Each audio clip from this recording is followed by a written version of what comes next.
مباراة منتخبنا المصري أمام المنتخب الجنوب أفريقي.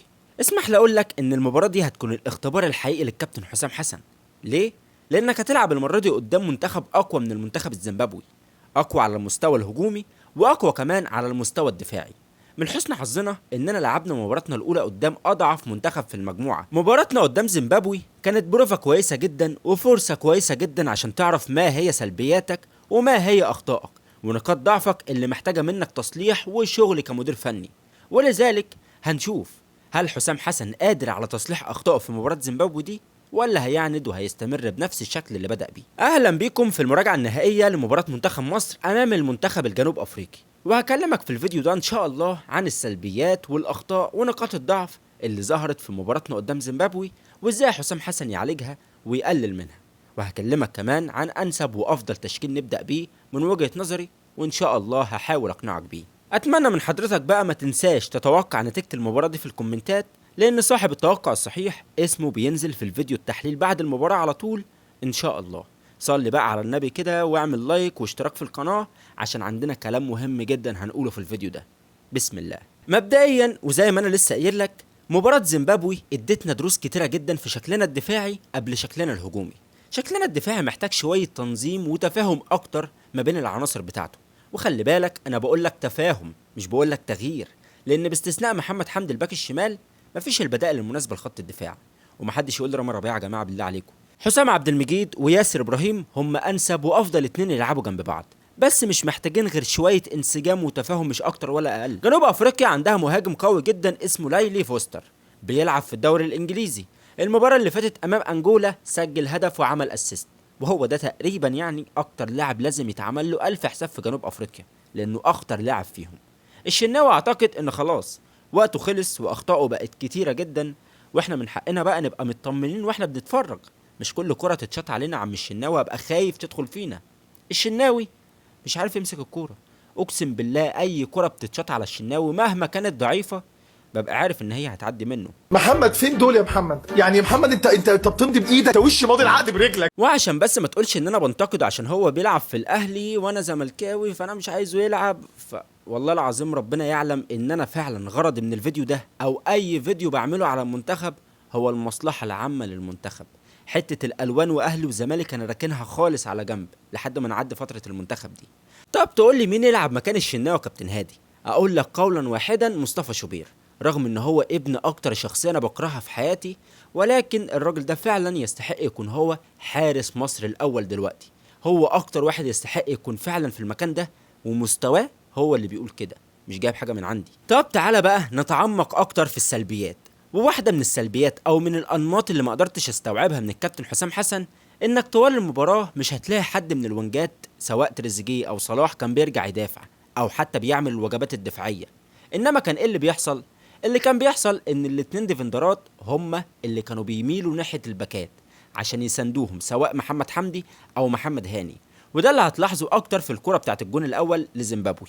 الطريقة دي ممكن تقفل بيها الاطراف بس في المقابل انت العمق بتاعك اصبح مكشوف، وبوجود اتنين ديفندرات في نص الملعب اصبح تحضير لعبك روتيني وممل جدا، محتاج باصات كتيرة جدا عشان توصل للتلت الاخير من الملعب، وده بسبب ان الاتنين الديفندرات اللي عندك سواء مروان عطية او حمدي فتحي مش هيقدروا يعملوا لك باصات غير متوقعة او باص تقدر من خلاله تضرب كذا لاعب من زيمبابوي. وعشان كده بنشوف ان المنتخب المصري عمل 682 باص، ده رقم كبير جدا، وده سبب رئيسي فيه ان زي ما قلت لك بنحضر اللعب بطريقة روتينية جدا وبطريقة مملة جدا وبناخد وقت كبير عشان نوصل الكرة للتلت الاخير.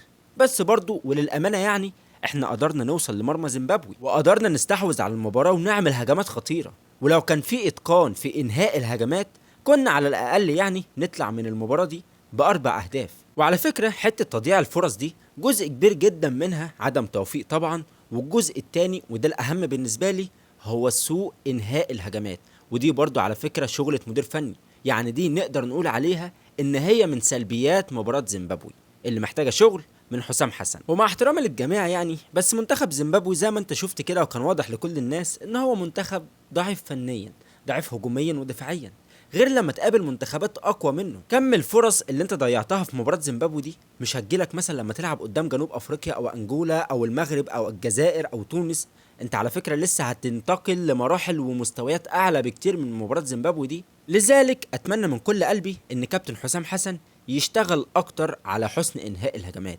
الفرص الكبيرة والكتيرة جدا اللي جات لك في مباراة زيمبابوي مش هتجيلك قدام جنوب افريقيا او انجولا.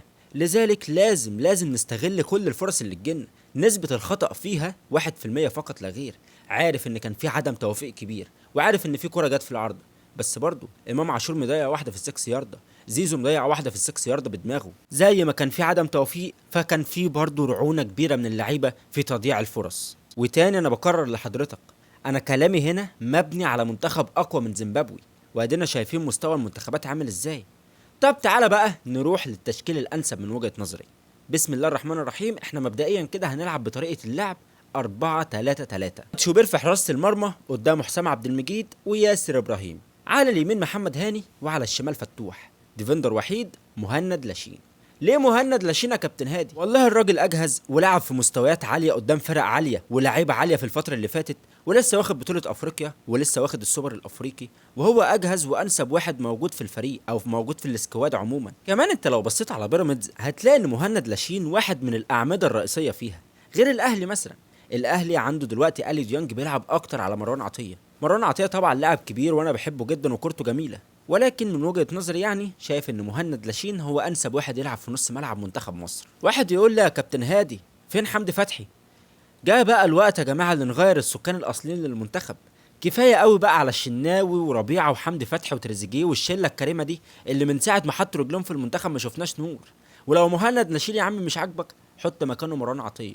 حمدي فتحي ده انساه خالص. قدام مهند لاشين او مروان عطية زي ما انت عايز، قدامه 2 محاور، امام عاشور ومرموش، ولكن كل واحد فيهم بأدوار مختلفة. إمام عاشور أنا شايف أثناء استحواذنا على الكورة يتطرف أكتر ناحية صلاح عشان يعمل ثنائية معاه، ولما نفقدها يرجع كرقم 8 عشان يعمل مساندة مع الديفندر. إنما مرموش بقى فلا، الراجل ده ياخد حرية حركة مايل للناحية الشمال، وفعلا ده أفضل مكان لمرموش. ومن خلال حرية الحركة اللي هياخدها مرموش هيقدر يتحرك براحته عشان سواء يسدد أو كمان يدخل كوينج شمال زي ما شفنا كده هدفه ضد زيمبابوي، وممكن كمان يبقى مهاجم وهمي. وينج يمين محمد صلاح ووينج شمال ابراهيم عادل. الولد ده نزل في الماتش اللي فات عمل حركة وخطورة من الجبهة الشمال، يمكن العيب الوحيد اللي عنده انه عايز يجيب جون، ولو لعب بشكل ايجابي اكتر مع زمايله هيكسر الدنيا. ولازم تعليمات المدير الفني تكون بكده برضه. وطبعا كل دول تحت مهاجم صريح مصطفى محمد. لو عندك اي اعتراض على التشكيل ده تقدر تقول لي رايك تحت في الكومنتات او التعديلات الانسب من وجهة نظرك، واحاول ان انا اقنعك بوجهة نظري وانت كذلك الامر. بس زي ما انت عارف انا دايما مقتنع ان دوافعك للفوز ورجولتك وقتالك على كل كورة ده اهم مليون مرة من اي تشكيل. رجالة منتخب مصر لازم تبقى داخل المباراة دي عينها على الفوز فقط لا غير. مهم جدا جدا جدا الفوز في المباراة دي، باذن الله نفوز بنتيجة واداء، لان فوزنا في المباراة دي هيريحنا ويطمنا بشكل كبير جدا للصعود. ما تنساش تقول لي توقعاتك للمباراة دي في الكومنتات. كان معاكم ادي هشام، مع السلامة.